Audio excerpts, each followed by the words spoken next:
Good morning friends, welcome to my channel Anokhi Mohabbat. और आप देख रहे हैं अनकंडीशनल लव। लास्ट पार्ट में हमने देखा था कि जो कायरा रहती है वो अपने मॉम डैड को सच्चाई बता देती है कि उसे सच्चाई बता देती है कि नाना नानी को पता चल गया है मेरे और रिद्धि के रिलेशन के बारे में। वो भी गलती से पता चलता है कि किसकी वजह से। तो जब ये बात उन तक पता चलती है तो उसे ये बात का बहुत डर लगता है कि अब पापा पापा मम्मी और ख़ासकर नाना-नानी कैसे रिएक्ट करेंगे।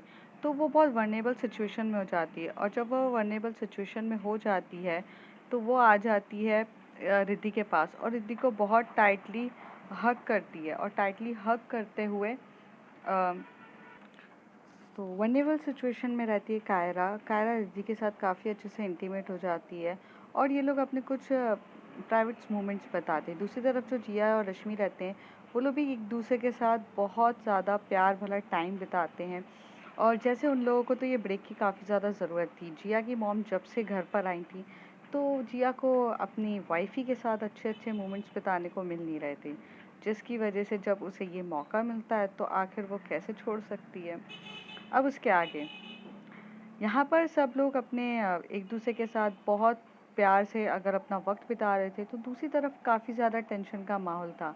हाँ, नाना नानी भी उस रात सोए नहीं थे, काफ़ी ज़्यादा टेंशन में थे कि कायरा का फ्यूचर ख़राब हो रहा है, कायरा की ज़िंदगी ख़राब हो रही है। कायरा हमारी रिस्पॉन्सिबिलिटी थी, हमें बहुत अच्छे से ध्यान रखना चाहिए था। उनके दिमाग में काफ़ी ज़्यादा सवाल आ रहे रहते हैं। तभी नानी नाना को कहती है, क्या हो गया है तुम्हें? मैं बोल रही हूँ तुम्हें, क्या हो गया है? अपनी तबीयत खराब मत कर लेना। देखो, हमारा कोई नहीं है देखने वाला। अगर आज तुम सही रहोगे तो मैं अच्छे से रहूँगी। मैं पहले ही कह रही हूँ, अपनी तबीयत खराब नहीं करना। दूसरी तरफ जो नाना है वो ये कहते हैं, अरे हाँ पता है, मुझे बार बार मत बताओ। तुम्हारे इसी चक्कर में आज हम बहुत मुसीबत में हैं। काश तुमने थोड़ा ध्यान रखा होता। अरे पहले ही कहा था कि कायरा को हमारे साथ रहने दो। मैंने उसके पाप से इसलिए लड़ाई करी थी कि बेटी को एक माँ की काफ़ी ज़्यादा ज़रूरत है।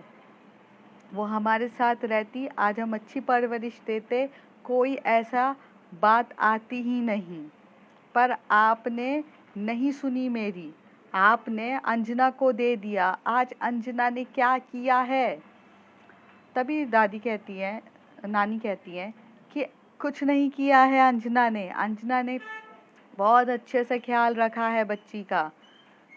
अभी तुम थोड़ा शांत रहोगे, ऐसे घूमते रहोगे बीपी हाई हो जाएगा। मैं अंजना से खुद बात करूँगी, मैं उससे पूछूंगी कि उसने मेरी बेटी का ख्याल क्यों नहीं रखा अच्छे से, मेरी नातन का ख्याल क्यों नहीं रखा। वो मुझे सब सही सही और अच्छे से बताएगी।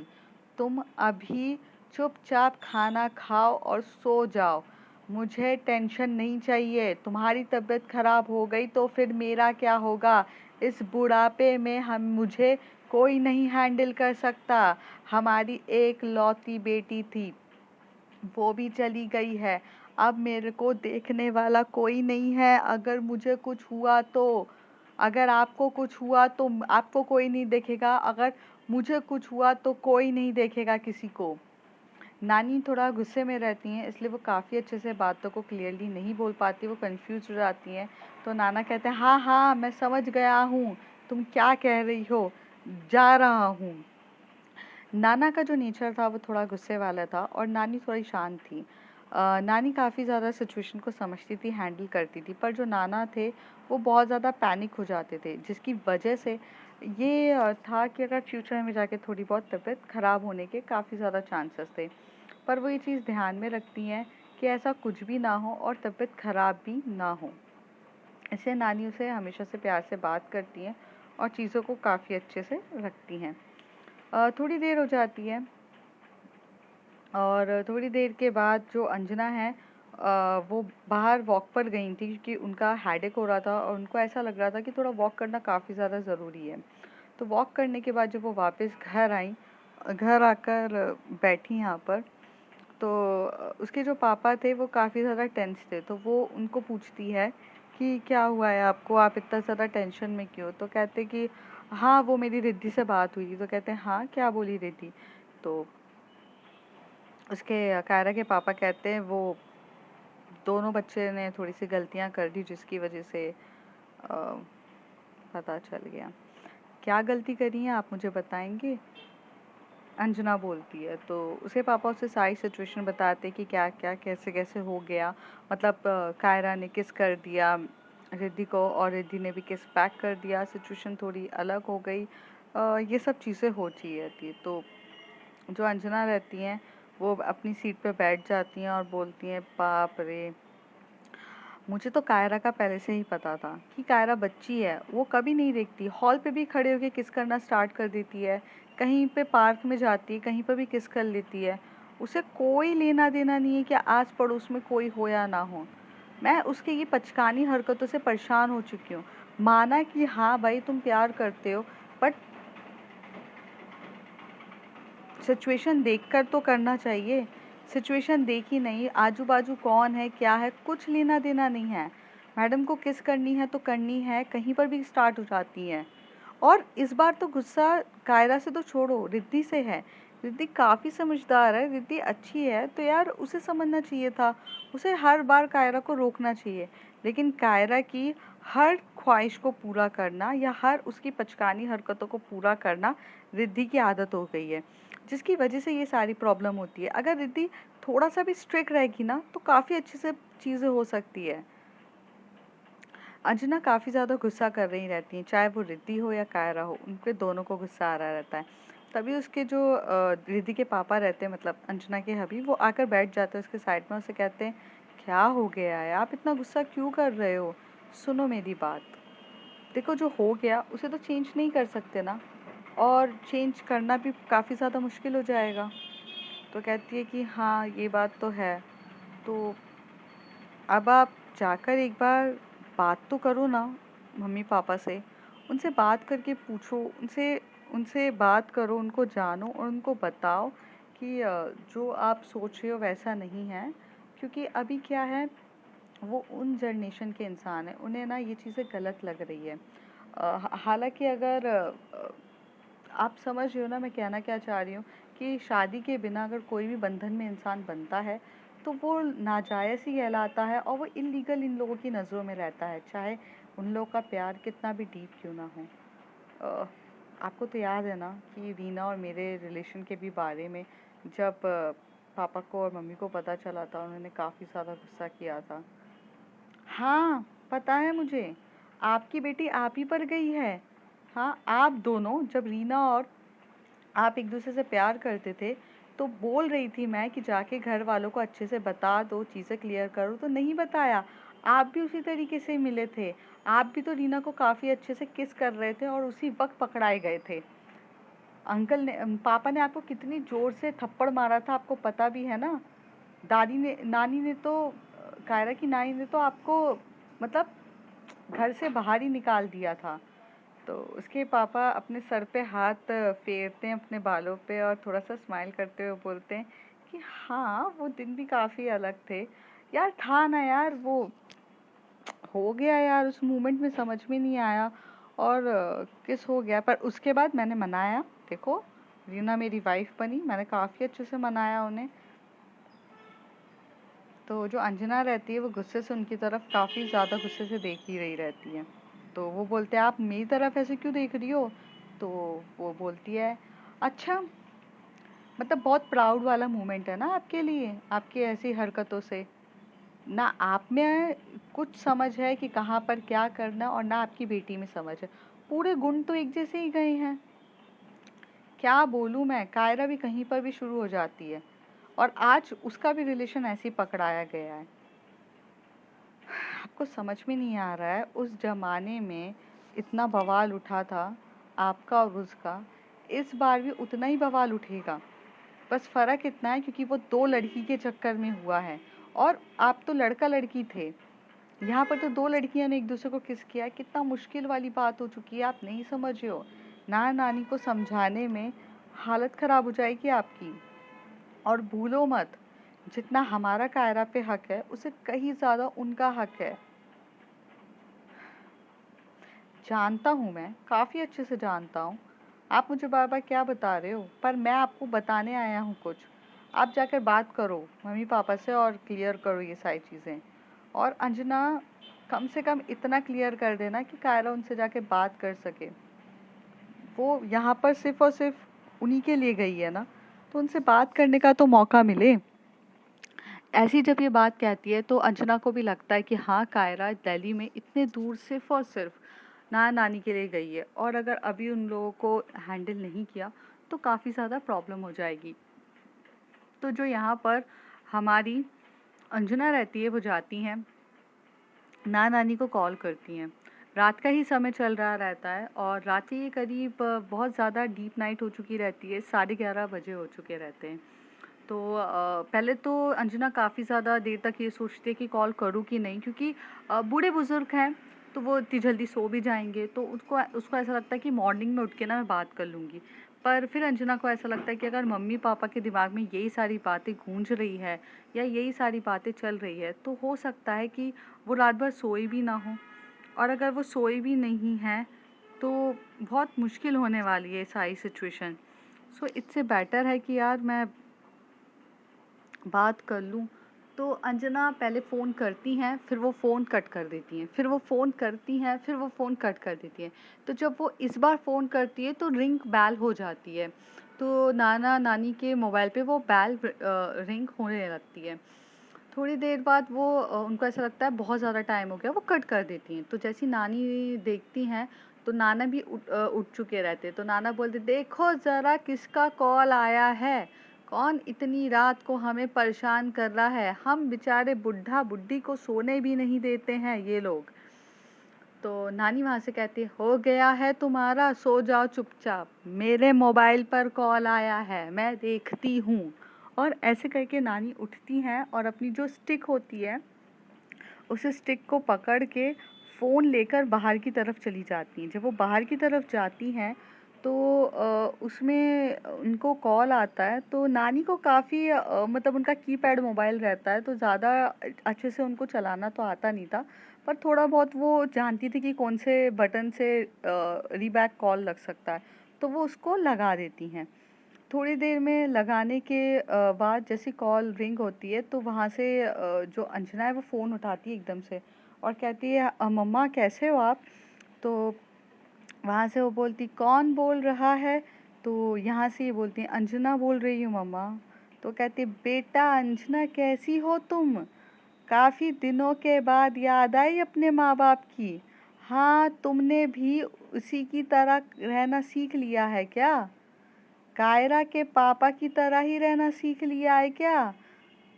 जो अपने माँ-बाप से कोई लेना-देना नहीं, मर रहे या जी रहे कोई लेना-देना नहीं है क्या तुम्हें?" तो अंजना कहती है, "नहीं मम्मा, ऐसा कुछ भी नहीं है, आप गलत सोच रहे हो। वो हाँ, मैं थोड़ा-सा बिज़ी थी तो मैं आपको कॉल नहीं कर पाई। मैं काफ़ी ज़्यादा सॉरी बोलती हूँ उसके लिए। मम्मा आप ठीक तो हो ना?" अंजना पूछती है, तो वो बोलती हैं, "हाँ, हाँ, हम बूढ़े-बुज़ुर्ग अभी ठीक हैं। बेटा, मुझे बहुत ज़्यादा शिकायत है तुमसे।" तो अंजना कहती है, "हाँ मम्मा, मुझे पता है, मुझे पता चला कि कायरा ने जो किया है।" तो कहते हैं, "हाँ, कायरा के ही लिए मेरे को गुस्सा है। तुम जानती थी ना अंजना कैसी है? अंजना कितनी अच्छी थी। सबको लगता है मेरी बेटी खराब है। सबको लगता है मेरी बेटी सेल्फिश है। पर बेटा तुम तो जानती हो ना कि एक अंजना रीना कैसी थी। बेटा तुम्हें पता है ना?" अंजना वहाँ से कहती है कि हाँ मम्मा, मुझे काफ़ी अच्छे से पता है और वो तो मेरी जान थी, मेरी बेस्ट फ्रेंड है। मैं उसके लिए खुद की जान भी दे सकती हूँ।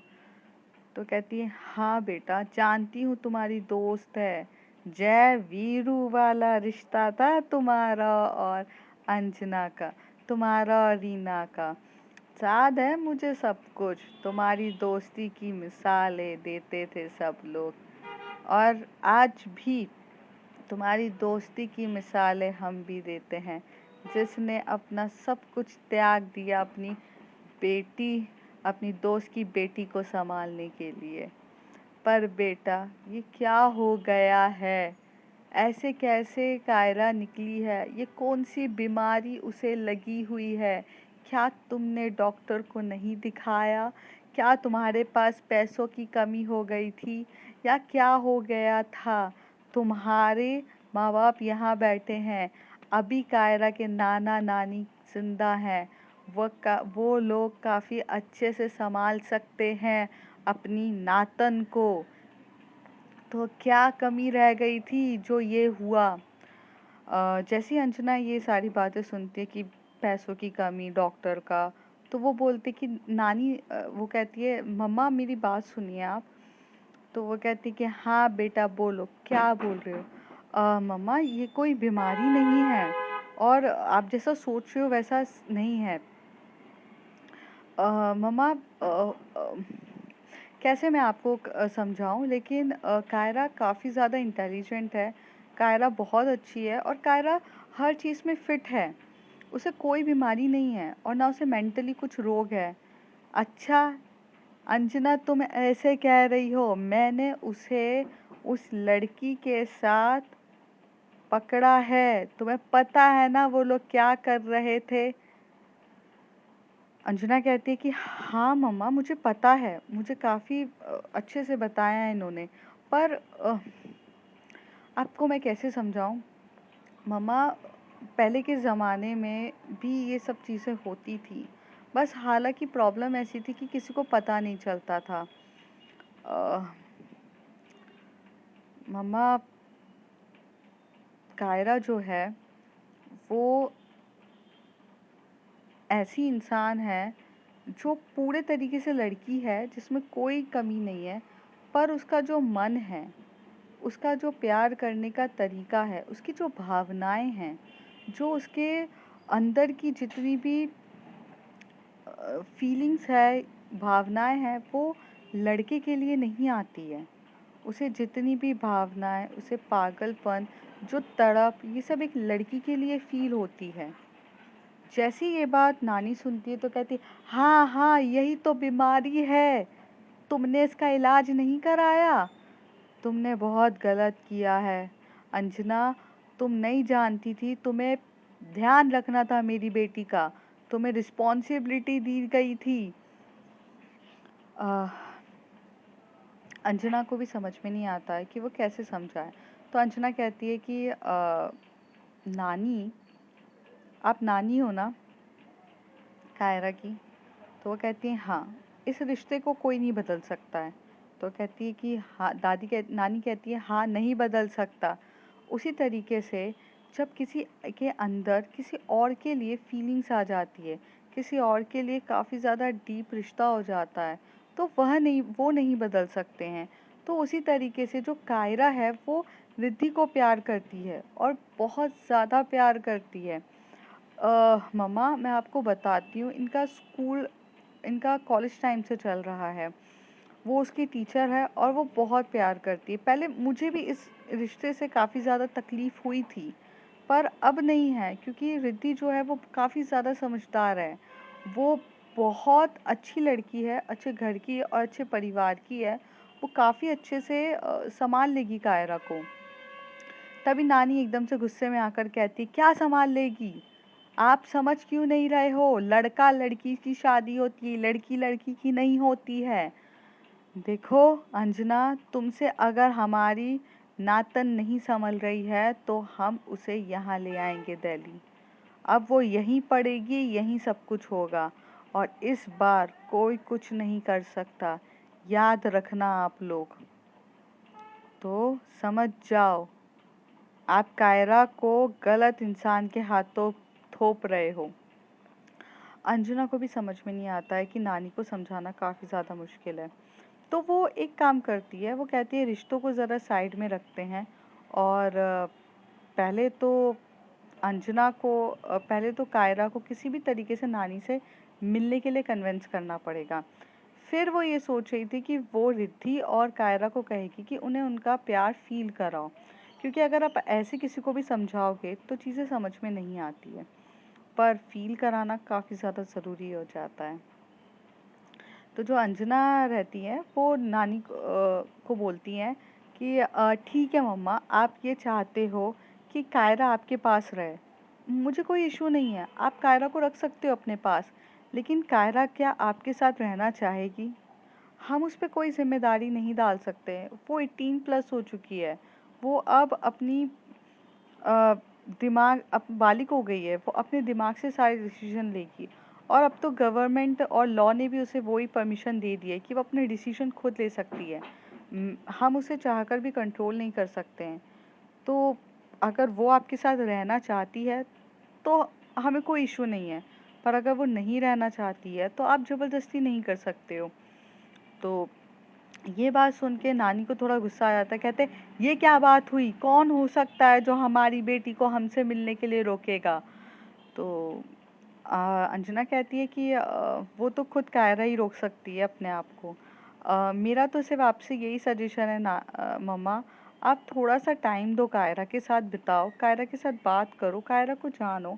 अगर आप कायरा के साथ बात करोगे तभी तो आप उसको समझ सकोगे ना, और वो आपको समझ सकेगी।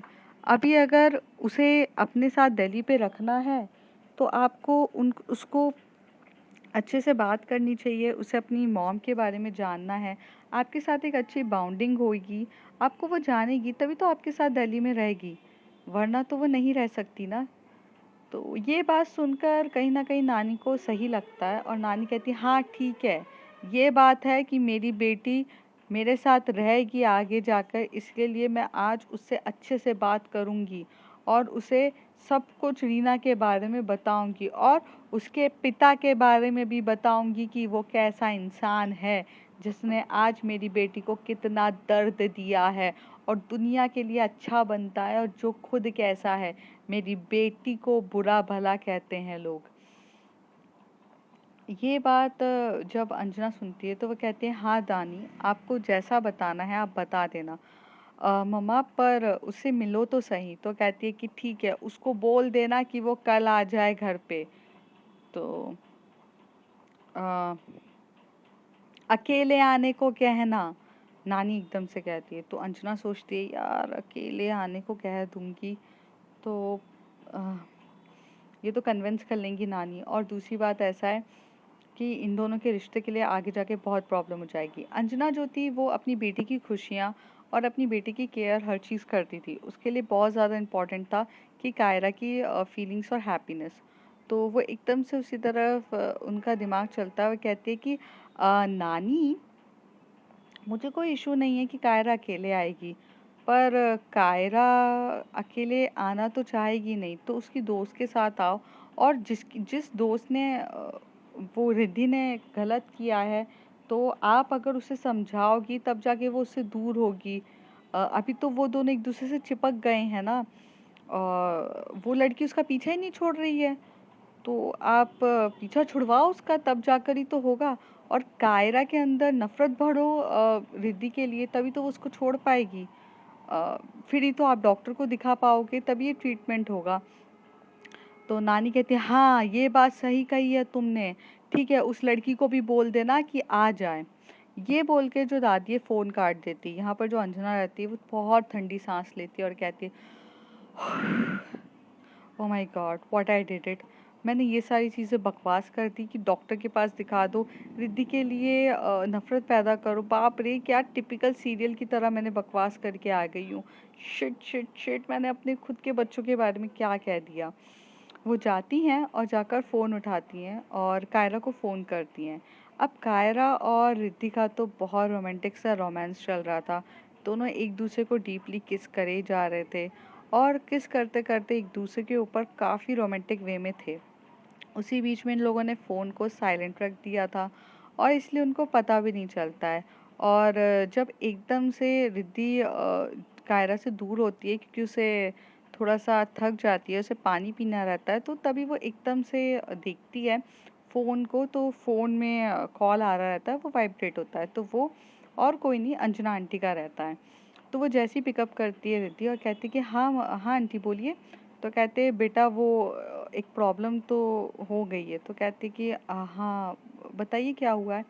तो कहती वो नाना-नानी तो कन्विंस हुए नहीं है तुम्हारे और कायरा के रिलेशन के लिए, और वो काफ़ी ज़्यादा गुस्से में हैं और वो ये चाहते हैं कि अब आगे की पढ़ाई या आगे का जो भी चीज़ें हैं वो दिल्ली से करी जाए, कायरा दिल्ली से करे और आपसे कोसों दूर रखा जाए, और हम कुछ कर नहीं सकते हैं। अब प्रॉब्लम ये हो चुकी है कि जब नाना नानी अगर इस बात पर आए तो हम कुछ नहीं कर पाएंगे। रिद्धि जो रहती है वो सुन रही रहती, तो कहती है कि ओके, तो आप मुझसे क्या चाहते हो, मतलब मैं समझी नहीं। तो कहते कि हाँ बेटा, मैं ये चाहती हूँ कि आप कल कायरा के साथ अगर जा रहे हो तो अपना प्यार फील कराओ, अपने प्यार और अपनी चीज़ें उनको बताओ कि आप कैसे हो, क्या है, आप उनके लिए सही हो। वो नहीं समझ सकते हैं कि concept of lesbian, gay, sex, bisexual, transgenders नहीं पता उन्हें। उन्हें वो पुराने ज़माने के हैं, उन्हें प्यार व्यार कुछ समझ में नहीं आता। लेकिन आपकी अब ये ड्यूटी हो गई कि आपको सामने वाले के लिए प्यार समझाना पड़ेगा, फ़ील कराना पड़ेगा, उन्हें बताना पड़ेगा कि प्यार होता क्या है और कैसे किया जाता है। प्यार कभी भी जेंडर देख के नहीं होता है, बियॉन्ड दी जेंडर होता है, ये सब आपको बताना पड़ेगा। हाँ, नाना नानी काफ़ी ज़्यादा गुस्से में हैं। कायरा को बोलना कि अपना गुस्सा कंट्रोल करें, क्योंकि उनके सामने अगर उसने गुस्सा दिखाया और कुछ ऐसी हरकत करी तो आगे जाके बहुत प्रॉब्लम होगी। रिद्धि, मैं बहुत ज़्यादा डर रही थी कायरा को नाना नानी के पास भेजने के लिए, क्योंकि मुझे पता था कि कल जाके वो यही कहेंगे कि अब हमारी पोती, अब हमारी नातन हमारे साथ रहेगी, और हम उसे इसलिए इन सब चीज़ों से दूर रखते थे कि कल जाके वो उनको दिल्ली ना ले जा ले। पर कहते हैं ना कि कितना भी दूर रख लो कुछ होता नहीं है, जब वक्त आता है तो सब कुछ होता है। वही हो रहा है, अब क्या करना है। तो वो बहुत अच्छे से बोलती है कि आप टेंशन ना लीजिए, मैं पूरी कोशिश करूँगी कि मैं उन्हें अपना प्यार समझा सकूँ और कायरा को भी काफ़ी अच्छे से हैंडल करूँगी। ये बोलकर जो अंजना को वो कहीं न कहीं से एक पॉज़िटिव होप और सैटिस्फैक्शन दे देती हैं, और उसके बाद बोलती हैं कि आंटी आप सो जाइए और अंकल को भी टेंशन ना हो, बाकी सारी चीज़ें मैं देख लूँगी, और ये बोलकर वो चले जाते हैं। काफ़ी ज़्यादा देर हो जाती है, तो कायरा के फ़ोरहेड पे वो किस करती है, क्योंकि कायरा हल्की-हल्की करने के बाद थक चुकी रहती है, तो वो नींद में ही रहती है। तो उसे प्रॉपर्ली हग करती हैं और सो जाती हैं। दूसरी तरफ जो हमारी क्या सॉरी रश्मि रहती है, वो बहुत ज़्यादा रोमांस करने के बाद थक चुके रहते हैं और बहुत डीपली एक दूसरे को हग करके सो जाते हैं। तो ये रात तो पूरी एक दूसरे के साथ ऐसी कट जाती है। अब देखते हैं फ्रेंड्स आगे क्या होता है, नेक्स्ट मॉर्निंग में क्या क्या होने वाला है, कैसे कन्विंस करेंगे अपने प्यार के लिए नाना नानी को, और आखिर रीना कौन है और क्या रीज़न्स हैं और कौन सही है कौन गलत है, बहुत सारे राज अब खुलने वाले हैं। तब तक के लिए if you like my story, like share and subscribe. Thank you.